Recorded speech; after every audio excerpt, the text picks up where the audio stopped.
विचारून घे.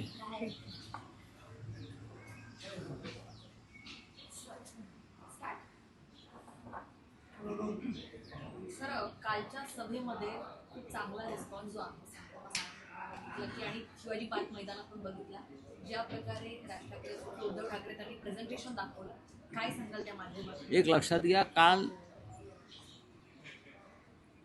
साधारण लोक विचारत होते, विशेषतः मीडिया, पहा देवेंद्र फडणवीसांनी मुंबईत 50 सभा केल्या, भारतीय जनता पक्ष 100वर सभा करते, एकनाथ शिंदे हेलिकॉप्टर आणि चार्टर घेऊन मुंबई ठाण्यात फिरत आहेत. हेलिकॉप्टर मुंबई ठाणे, मुंबई ठाणे. शिवसेना कुठे आहे? राज ठाकरे कुठे आहेत? मी त्यांना एवढं सांगत होतो, ठाकरेंना 1760 सभा घेण्याची गरज नाही. एक सोनार की और 2 लोहार की. आता 2 लोहार की है आमच्या, एक सोनार की 2 लोहार की. कालची शिवतीर्थावरची सभा ही गेम चेंजर सभा आहे, परिवर्तन करणारी सभा. शिवतीर्थ ओसंडून वाहत होतं आणि शिवसेना पक्षप्रमुख उद्धव ठाकरे आणि महाराष्ट्र नवनिर्माण सेनेचे प्रमुख राज ठाकरे यांचं भाषण, यांचा विचार हा फक्त शिवतीर्थावर जमलेल्या अलोट गर्दीनं ऐकला नाही, तर महाराष्ट्राच्या, देशाच्या कानाकोपऱ्यात जिथे जिथे मराठी बांधव आहेत ते काल त्या भाषणाकडे लक्ष देऊन होते आणि त्यांनी ते पाहिले. आपण जर आपल्या टीव्हीचे जे एक माहिती असते, इन्फॉर्मेशन असते, किती लोकांपर्यंत आपलं किंवा हे यूट्यूबर्स, म्हणजे तुफान कालचं भाषण हे महाराष्ट्रात आपला विचार कानाकोपऱ्यात गेला एका सभेनं. आज ठाण्यात सभा आहे आणि काल दोन्ही नेत्यांनी अक्षरशः तुफान निर्माण केलं. जे प्रेझेंटेशन राज ठाकरेंनी केलं अडाणी संदर्भात, ते आतापर्यंत देशाच्या इतिहासात कोणीच केलं नाही. दूध का दूध, पाणी का पाणी. महाराष्ट्रच नव्हे, मुंबईच नव्हे, तर देश एका उद्योगपतीच्या अंमलाखाली कसा आणला गेलाय. म्हणजे प्रधानमंत्री मोदी नसून अडाणी आहेत की काय, असा प्रश्न पडावा आम्हाला. सब संपत्ती सब भूमी गोपाल की होते एकेकाळी घोषणा, तसं सब भूमी गौतम अडाणी. काय चाललं आहे देशामध्ये? काल ते चित्र पाहून या देशाच्या जनतेलाही धक्का बसला असेल. शिवसेनेनं कायम उद्योगपतींना पाठिंबा दिला आहे, कारण उद्योग वाढले तर नोकऱ्या वाढतील, हा बाळासाहेब ठाकरेंची एक भूमिका होती. मालक जगला तर कामगार जगेल, भांडवल आलं पाहिजे. आम्ही भांडवलदारांच्या विरोधामध्ये कधीच नव्हतो, कारण भांडवल, गुंतवणूक ही जेवढी एखाद्या राज्यामध्ये येईल तेवढा रोजगार वाढेल, राज्याची आर्थिक स्थिती सुधारेल, राज्याचा विकास होईल. पण भारतीय जनता पक्षानं जी वन विंडो सिस्टीम केली एका उद्योगपतीसाठी, त्याला आम्ही विकास किंवा उद्योग म्हणत नाही, तर त्याला आम्ही लूट म्हणतो. लूट. मुंबईचं विमानतळ हे मुंबई शहरातलं विमानतळ बाहेर काढतात, लक्षात घ्या. इतक्या मोठ्या शहराला यापुढे स्वतःचं विमानतळ नसेल, आंतरराष्ट्रीय दर्जाचं आहे ना हे शहर. इतक्या मोठ्या मुंबई, महाराष्ट्राच्या राजधानीला स्वतःचं विमानतळ यापुढे नसेल. महाराष्ट्राला त्या दृष्टीनं कमजोर करण्यासाठी, मुंबईचं कम्युनिकेशन दळणवळण तोडण्यासाठी हे विमानतळ नवी मुंबईला शिफ्ट करतात, गरज नसताना. तुम्ही कल्पना करा, ही मुंबई राज्याची राजधानी, देशाची आर्थिक राजधानी आहे, आणि त्या मुंबईला यापुढे विमानतळ नाही. हे काल राज ठाकरेंनी परखडपणे दाखवलं. सर, फक्त अंबानीचीच नव्हे तर आपण बघतोय की मकरंद नार्वेकर जे आहेत त्यांची संपत्ती पण ती 2017ला 3.5 ती आता त्यांची जी आहे ती 124 कोटी रुपयांची झाली आहे. अडाणी अंबानी पण श्रीमंत होते, पण नेते पण श्रीमंत होते. बघा 120 कोटी 110 कोटी हे आता आकडे राहिलेले नाही आहे नेत्यांच्या बाबतीमध्ये, विशेषतः भाजपच्या संबंधित जे नेते आहेत, मी त्यांचं म्हणतो खास करून, त्यांच्यासाठी फार लहान आकडे आहेत. 100 कोटी, 150 कोटी, 200 कोटी. भारतीय जनता पक्षाच्या साधा नगरसेवकाची एवढी संपत्ती आता आहेच. यांचे व्यवसाय काय आहेत, यांचे व्यवहार काय आहेत, याचा तपास आयकर विभाग, ईडी करणार आहे का? नाही करणार. आमच्या 10-12 लाखाचा तपास केला फक्त. पण एका वर्षाभरात किंवा काही काळामध्ये भाजपच्या एका पुढाऱ्याची 124% संपत्ती काय वाढते आहे. 124 कोटी का काय? 124 कोटी. हां, ते त्यांच्यासाठी काही नाही आहे.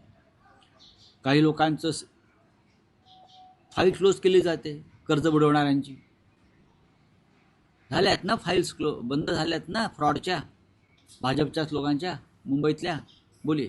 ठाकरेंना अडाणी चालत नाही, पण चंगेज मुलतानी आणि जोरान ममतानी चालतोय. काल उद्धव ठाकरे आणि राज ठाकरेंनी अदानींवर हल्ला केलेला आहे. महापालिका निवडणुकीत ठाकरे विरुद्ध भाजप असं जे वॉर आहे, असं म्हटलं जातंय की 2 उद्योगपतींमध्येही वॉर, आणि हे वॉर आहे अंबानी आणि अदानींवर. ठाकरे कुटुंबाशी बाळासाहेबांपासून ठाकरे कुटुंबाचे अंबानींशी मैत्रीपूर्ण संबंध राहिलेले. आज जे वॉर म्हटलं जातंय त्यात ठाकरे कुटुंब हे अंबानी ग्रुपच्या मागे आहे, आणि हे जे वॉर आहे ते 2 उद्योगपतींमधलं असल्याचंही म्हटलं जातं. मी आधी जे काय म्हणालो ते तुम्ही समजून घेतलं नाही, आणि राज ठाकरे काय म्हणाले तेही तुम्ही समजून घेतलं नाही. एखाद्या उद्योगपतीनं मुंबई, महाराष्ट्रात, देशामध्ये उद्योग व्यापार करायला काहीच हरकत नाही. त्यांनी त्याचा व्यापाराचा विस्तार करायला हरकत नाही. पण ज्या पद्धतीनं मोदी आल्यानंतर अडाणींचा विस्तार झाला, त्याच्यावरती प्रश्नचिन्ह निर्माण केलं. मुंबईतले आमचा संबंध मुंबईशी आहे, महाराष्ट्राशी आहे. म्हणजे लहान लहान भूखंडावर सुद्धा अडाणींनी आता खुंट्या ठोकल्या. घाटकोपरला जिथे सगळ्यात मोठा अपघात झाला, ते होर्डिंग कोसळलं आणि 40 लोक ठार झाले, तो भूखंड सुद्धा अडाणीने घेतला. हो, ही 40 भूत रात्री येऊन गळा दाबतील अडाणीचा. म्हणजे काय आहे की नाही, तो भूखंड तिथे अडाणीच्या इमारती उभा राहता येतात. म्हणजे तुम्ही काय काय गिळताय, गिळाला मर्यादा असतात ना. या देशामध्ये रतन टाटा सुद्धा आहेत, टाटा उद्योग समूह आहे. या देशामध्ये अजित प्रेमजी आहेत. या देशामध्ये बाबा कल्याणी आहेत. या देशामध्ये बिर्ला आहेत. असे असंख्य उद्योग, नारायण मूर्ती, असंख्य उद्योगपती या देशामध्ये आहेत. त्यांनी देशाच्या आर्थिक विकासाला गती दिलेली आहे. महाराष्ट्रामध्ये मोठ्या प्रमाणात उद्योग व्यवहार व्यापार होत आहेत. कधी कोणाविषयी आक्षेप आला नाही. अडाणीच का गेल्या 5 वर्षात 10 वर्षामध्ये अडाणीच का? कारण अडाणी हा भ्रष्टाचाराचा पोशिंदा आहे, आणि मुंबई आणि महाराष्ट्रावर त्यांचा सगळ्यात जास्त डोळा आहे. म्हणून आमची लढाई आहे. अंबानी काय मुंबई गिळायला बसलेले नाहीत ना. अंबानी इथे राहतात, जगभरामध्ये उद्योग करतात. रिलायन्सनं या मुंबई महाराष्ट्रातल्या हजारो मराठी तरुणांना रोजगार दिलेला आहे. आमचा संबंध रोजगाराशी आहे. आमचा संबंध मुंबईच्या मोक्याच्या भूखंडावर कोण डोळा ठेवत असेल. मी म्हटलं ना, विमानतळ या शहरातला यापुढे विमानतळ नसणार आहे. मुंबई शहराला न्यूयॉर्कमध्ये विमानतळ नाही, दिल्लीमध्ये विमानतळ नाही. ही कल्पना कशी वाटते तुम्हाला? बेंगलोरमध्ये विमानतळ नाही, कशी कल्पना वाटते तुम्हाला? या सगळ्याच्या वर मुंबई शहर आहे. जे मोजक्या आंतरराष्ट्रीय शहरात त्याची गणना होते, त्या आंतरराष्ट्रीय शहरामध्ये छत्रपती शिवाजी आंतरराष्ट्रीय विमानतळ जे उभं केलं आहे, ते छत्रपती शिवाजी इंटरनॅशनल एअरपोर्ट हे नाव पुसलं जाणार आहे. हे काल आपण काळजीपूर्वक ऐकायला पाहिजे होतं. मुंबईला विमानतळ नाही. कुठे तुम्ही करालो, पण मुंबईत विमानतळ नाही. या शहरामध्ये विमानतळ नाही, एअरपोर्ट नाही. जोरान ममतानी चालतो. नितेश राणे ट्विट करून सांगतो, हो, चालतो ना. ठाकरेंना अडाणी चालत नाही, नाही, पण चंगेज मुलतानी मग अडाणीची चाटत बसा. महाराष्ट्र आणि मुंबई लुटणाऱ्या अडाणीची चाटत बसा. तुम्ही चाटेच आहात सगळे. बघा, ममदानी हा न्यूयॉर्कचा मेयर, त्याचा भारताशी काय संबंध आहे? त्याला न्यूयॉर्कच्या जनतेनं निवडून दिलेला आहे, आणि अमेरिकेत तुमच्या लाडक्या ट्रम्पचं राज्य आहे.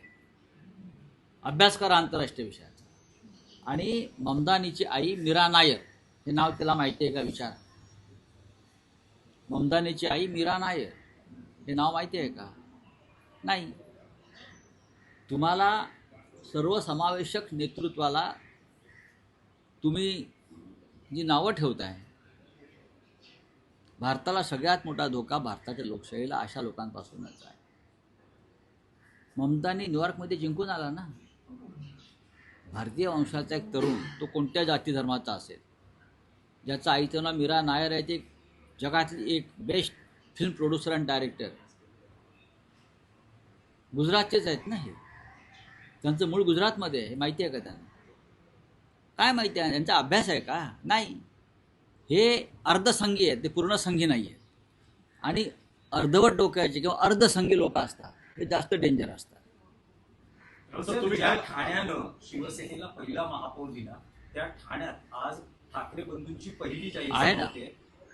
मिशन किंवा टार्गेट कोण आहे? कारण गेल्या 15-20 वर्षातलं राजकारण बघितलं तर एकनाथ शिंदे यांचं वर्चस्व राहिलेल्या ठाण्यावर. माझ्या हातात असतं तर मी आजच्या सभेचं अध्यक्षस्थान गणेश नाईकांना दिलं असतं.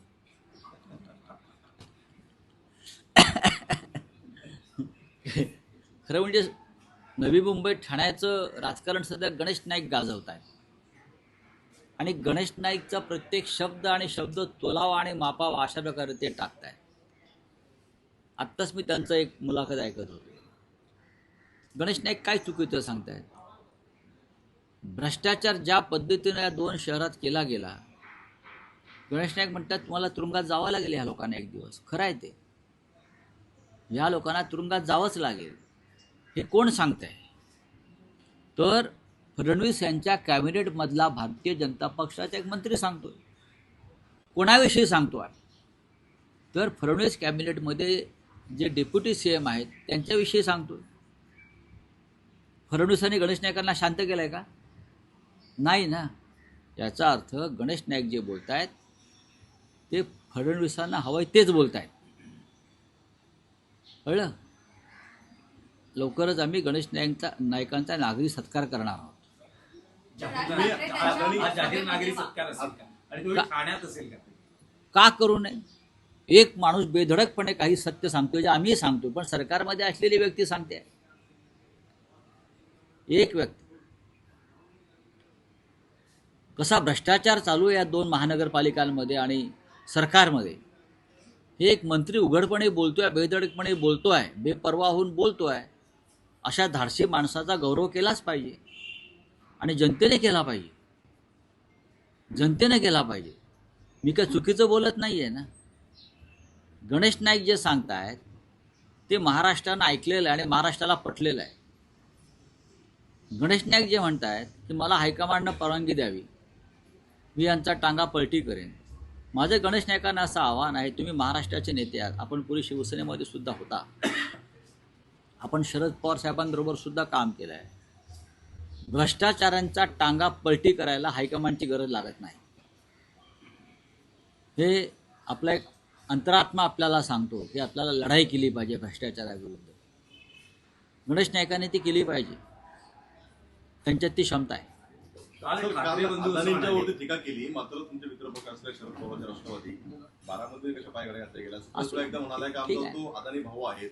आपण कालच्या सभेवर बोलू ना. राऊत साहेब, काल ठाकरे बंधू असं म्हणाले की जर आज बाळासाहेब असते तर आम्हाला एकत्र व्यासपीठावर बघून त्यांना आनंद झाला असता. फडणवीस असं म्हणत आहे जर 2 ठाकरे बंधूंना जर मी एकत्र आणलं असेल तर बाळासाहेबांचे आशीर्वाद मला मिळतील. बघा, फडणवीसांनी स्वतःविषयी फार गैरसमज करून घेऊ नये. ही महाराष्ट्राची गरज होती, मराठी माणसाची गरज होती, इच्छा होती, त्यातून हे घडलं आहे. देवेंद्र फडणवीसांनी त्यांच्या मंत्रिमंडळामध्ये एकोपा आणावा. जसं मग असे मी नायकांचं बोललो, इतर काही गोष्टी आहेत. आमची चिंता अजिबात करू नये ठाकरेंची. ठाकरे समर्थ आहे. ठाकरेंनी कायम महाराष्ट्राला एक संदेश दिला मराठी माणसाला, भिवू नका, आम्ही तुमच्या पाठीशी आहोत. म्हणून काल इतका जनसागर उसळला. ती भाड्याची माणसं नव्हती, आणि आम्हाला मतं विकत घ्यावी लागणार नाहीत. भाजपचा आजचा भाव आहे, ठरलेला आहे सेंट्रल ऑफिसचा महाराष्ट्रातल्या. जर शिंद्याने 10,000 रुपयाला मतं विकत घ्यायचा प्रयत्न केला तर तुम्ही 25,000चा भाव लावा. आणि अनेक ठिकाणी हे पाकिटं जायला लागलेले आहेत आणि अनेक ठिकाणी लोकांनी हे पैसे फेकलेले आहेत. तुम्हाला त्याचे व्हिडिओ लवकरच येतील. काल त्याच दोन्ही फडणवीस यांनी पक्षातर्फे काल टीका केली आहे अजित पवारांवर. ते म्हणाले की अजित पवारांनी ज्या घोषणा केल्या आहेत ते कोणीही काही करू शकतं. जर अजित पवार पुण्यात मेट्रो प्रवास मोफत करत असतील महिलांना, मी एअर ज्या सेवा आहेत त्या मोफत करेन, कोणी कशाही काल अजित पवारांनी एक घोषणा केली त्यांच्या जाहीरनाम्यात सुप्रिया सुळे यांच्याबरोबर. महापालिका जर त्यांच्या ताब्यात आली तर ते पुण्यात मेट्रो आणि बस सेवा मोफत करणार. हे कोण म्हणत आहे? अजित पवार, डेप्युटी CM, आणि त्याच्यावरती CMने टीका केली. माझं अजित पवारांना आव्हान आहे, आपण राज्याचे अर्थमंत्री आहात, फक्त पुण्यातच मोफत कशाला बस सेवा आणि मेट्रो? मुंबईतही करा, ठाण्यात करा, आणि त्या महापालिकांना तेवढा निधी द्या त्या संदर्भात. पुण्यामध्ये तुम्ही जर मोफत करणार असाल तर या महाराष्ट्रातल्या प्रत्येक शहरातल्या नागरिकांना तो अधिकार आहे बस सेवा मोफत घेण्याचा किंवा मेट्रो मोफत करण्याचा. फक्त पुण्यावर नको. माझं मुख्यमंत्र्यांना आव्हान आहे, अजित पवार थापा मारत असतील तर त्या थापेबाजीला आळा घाला. अजित पवार खोटं बोलत असतील, अजित पवार भारतीय जनता पक्षाला टीका करतायत तरी ते मंत्रिमंडळात आहेत.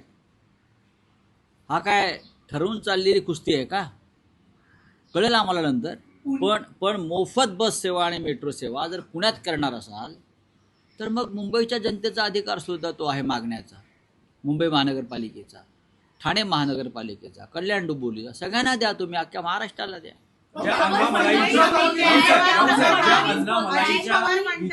ज्या अण्णामलाईंच्या विधानामुळे मुंबई बाबतीत जे त्यांनी विधान केलं, मोठा वाद निर्माण झाला.